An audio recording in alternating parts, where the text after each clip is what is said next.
Bonjour, je reçois des commentaires sur TSAT, CTOT, TOBT, EOBT, slot etc. Et à quel point vous êtes confus sur ces notions. Tout cela semble un peu compliqué, mais rendons-le simple. Premièrement, nous devons nous familiariser avec quelques concepts.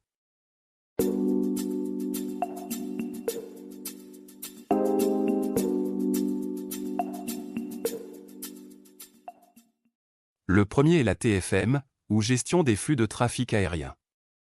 C'est un service établi dans le but de contribuer à une circulation aérienne sûre, ordonnée et rapide, en veillant à ce que la capacité de contrôle du trafic aérien soit utilisée au maximum, et que le volume de trafic est compatible avec les capacités déclarées par l'autorité des services de la circulation aérienne appropriée. Vous pouvez lire en profondeur sur la gestion des flux et de la capacité du trafic aérien dans le manuel d'exploitation ATFCM d'Eurocontrol. Le lien est en description. Le but de la TFCM est de permettre la ponctualité et l'efficacité des vols en fonction des ressources disponibles, en mettant l'accent sur l'optimisation de la capacité du réseau à travers le CDM, ou processus décisionnel collaboratif. Et c'est le deuxième concept avec lequel nous devons nous familiariser.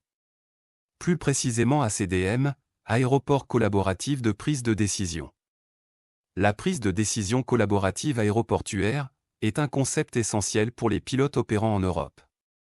ACDM vise à améliorer l'efficacité et la prévisibilité en renforçant la collaboration entre les aéroports, les compagnies aériennes, les prestataires de services d'escale et le contrôle du trafic aérien.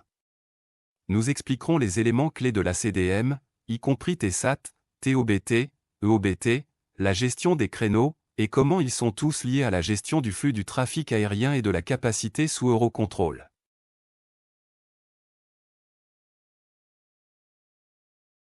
Tout d'abord, parlons de l'EOBT, ou du temps estimé hors bloc. C'est le moment où votre avion devrait commencer à se déplacer depuis sa position de stationnement. C'est un point de référence crucial dans votre plan de vol, impactant directement la gestion du trafic aérien. Les pilotes doivent s'assurer que le OBT dans le plan de vol est précis et mis à jour lorsque nécessaire. Alors, qu'est-ce que cela signifie réellement pour le pilote commercial opérant en Europe? Absolument rien. Très probablement, ils ne remplissent pas le plan de vol. Donc c'est un concept bon à connaître pour les pilotes, c'est tout. Ensuite, nous avons TOBT, ou Target of Block Time. C'est l'heure convenue par les prestataires de services au sol ainsi que les compagnies aériennes et les opérations aéroportuaires, indiquant quand l'avion sera prêt pour le démarrage et le pushback. TOBT prend en compte divers processus tels que l'embarquement, le ravitaillement et le dégivrage. Les pilotes doivent s'assurer qu'ils communiquent tout changement dans l'état de préparation au gestionnaire au sol pour garder le TOBT à jour. Rappelez-vous, un TOBT inexact peut avoir un impact sur le séquencement avant départ de l'aéroport, impactant tous les autres avions. Alors, est-ce important pour nous? Très important. C'est le moment où nous devons être complètement prêts, l'embarquement terminé, le ravitaillement terminé ainsi que la préparation du vol terminé, le briefing, etc. Alors affûtez vos compétences en gestion du temps et soyez prêts un peu avant votre départ, sinon vous perdrez votre créneau. Maintenant, passons à la TSAT, ou Target Startup Approval Time. C'est le temps assigné par l'ATC, contrôle de la circulation aérienne, pour quand votre avion devrait demander une autorisation de démarrage. Mais alors, d'où vient cette heure? La TSAT est calculée en fonction de votre Target of Block Time, ainsi que des conditions de trafic en temps réel à l'aéroport. Il est conçu pour assurer une circulation efficace, surtout dans les aéroports très fréquentés. Considérez TSAT comme votre créneau dans le système de séquencement aéroportuaire. Il est influencé par plusieurs facteurs, votre temps de préparation déclaré, TOBT, la situation actuelle du trafic aéroportuaire, la disponibilité des pistes et toutes les mesures de gestion du trafic aérien et de la capacité en place. L'objectif est de prévenir tout blocage et d'optimiser l'utilisation des ressources aéroportuaires. TSAT aide à gérer les demandes de démarrage, afin que les avions ne repoussent pas tous en même temps, ce qui provoque une congestion sur l'aire de trafic et les voies de circulation. Pour les pilotes, cela signifie qu'il est essentiel de comprendre et de se conformer à leur TSAT assigné pour éviter les retards ou une reséquence. La fenêtre TSAT permet généralement une petite marge de flexibilité, généralement environ 5 minutes avant ou après le temps assigné. Cela signifie que vous devriez viser à demander le démarrage dans cette fenêtre pour éviter toute interruption. Si vous manquez votre TSAT, le pilote devra avertir ATC immédiatement. Selon la situation, ils peuvent émettre une nouvelle TSAT ou reséquencer votre vol. Au cas où vous manqueriez votre TSAT, sachez que dans certains aéroports, le régulateur de vol peut avoir la possibilité de mettre à jour le TOBT lui-même, donc une nouvelle TSAT sera générée pour le vol. Alors gardez toujours une communication ouverte entre pilote et régulateur pour mieux coordonner la situation.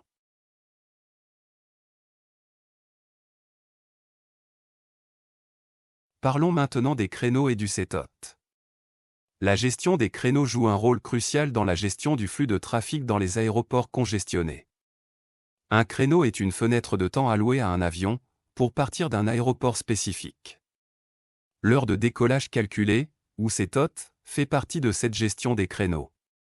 Les pilotes doivent assurer le décollage dans les moins 5 minutes ou plus 10 minutes de leur SETOT assigné. Ne pas se conformer à SETOT peut entraîner la perte de votre créneau, entraînant des retards importants et un reséquençage. Le gestionnaire du réseau de contrôle européen est responsable de l'allocation des créneaux à travers l'Europe, en équilibrant la capacité avec la demande. Les espaces aériens encombrés peuvent avoir un impact significatif sur la gestion des créneaux si votre itinéraire vous fait traverser des secteurs fortement congestionnés, comme par exemple l'Allemagne. Cela influencera votre créneau assigné.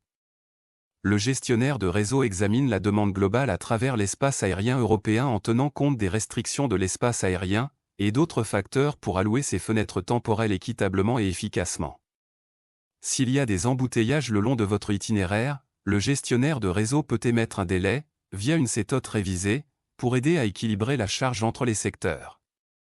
Pour les pilotes, comprendre ces retards est crucial. Il ne s'agit pas seulement de votre aéroport de départ, c'est tout le réseau et comment votre vol s'intègre dans ce système.